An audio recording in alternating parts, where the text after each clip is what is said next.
வணக்கம். நான் மதுவர்ஷினி, BSc agriculture படிக்கிறேன் ஜாய் யூனிவர்சிட்டியில திருநெல்வேலி. இன்னைக்கு நம்ம தென்னந்தோப்புல இருக்கோம். இங்க ஒருத்தங்களோட நடமாட்டம் அதிகமா இருக்குன்னு சொல்லியிருக்காங்க. அவங்க யாரு, அவங்க வந்தா நம்ம என்ன பண்ணணும், அவங்களை எப்படி நம்ம கட்டுப்படுத்தணுங்கிறத பத்தி இந்த வீடியோல நம்ம பார்க்க போறோம்.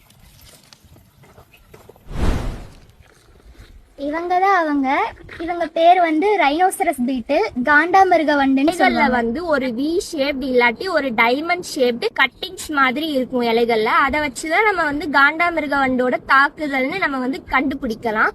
நம்ம தென்னந்தோப்புல எப்படி கட்டுப்படுத்துறத பத்தி பார்க்கலாம். அதுல 4 மெத்தட் இருக்கு.